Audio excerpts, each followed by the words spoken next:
Hello, my name is Elizabeth Lyons, and I'm the steward for Sacramental Preparation and Adult Discipleship. But also one of my ministries here is I'm an assistant catechist for Catechesis of the Good Shepherd, and I work in this prepared environment we call the atrium. And I work with children ages 3 to 5. And I've been very blessed by the experience to be able to present Bible stories, to present articles of our faith to the children with using miniature models that children can touch and experience. And I was blessed a few weeks ago with working with one little boy as he set the altar. And he was looking at our model altar and our model tabernacle. And he asked me if I could take him to see the real tabernacle in the church.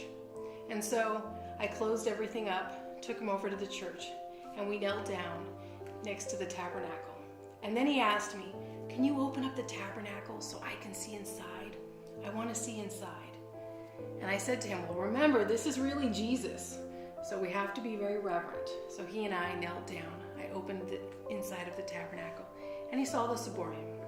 And he looked and he said to me, "I don't understand. How can God be so small? I thought God was big." And I said to him, "Do you remember the story of the Transformers, the movie?" And he looked at me surprised, and he said, "What are you talking about?" And then I said, "Do you remember the story of the mustard seed?" And he said, "Yes." And in the atrium, we tell the story of the mustard seed.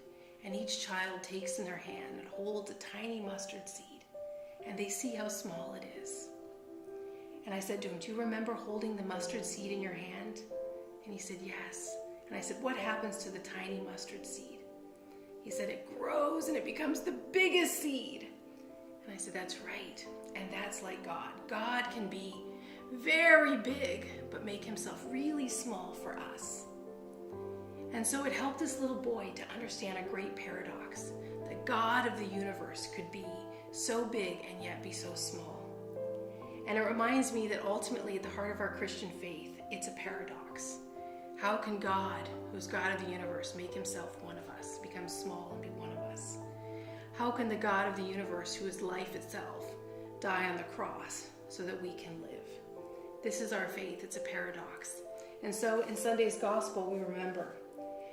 In John's gospel, it says, "Unless a grain of wheat falls to the ground and dies, it remains just a grain of wheat. But if it dies, it produces much fruit." Jesus is giving us a paradox. 2 weeks from now, he'll die on the cross. The paradox is that he must die in order to produce fruit, that we might live.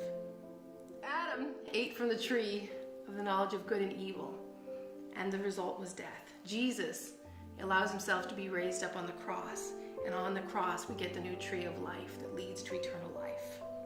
Our faith is a paradox.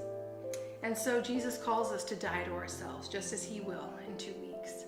And so often we can think about one of the hardest ways to die to ourselves is to reach out and embrace others. We come to Mass every week and we see new people, and we're afraid. It's hard to say hello, or to shake their hand, or even to move in the pew and give them a little bit of space. But God is calling us to do that, to reach out to our brothers and sisters. And in 2 weeks, we'll celebrate Easter. And we're going to have so many people here that only come maybe once or twice. This is your opportunity. Say hello to them. Shake their hand. Make them feel welcome. Move in the pew. Invite them over. Let them know we're so happy that you're here. Let this call of hospitality be something you embrace here in the Mass, but also in your life. Jesus says, unless the grain of wheat dies, it cannot bear much fruit. So take up your cross, be open, and receive your brothers.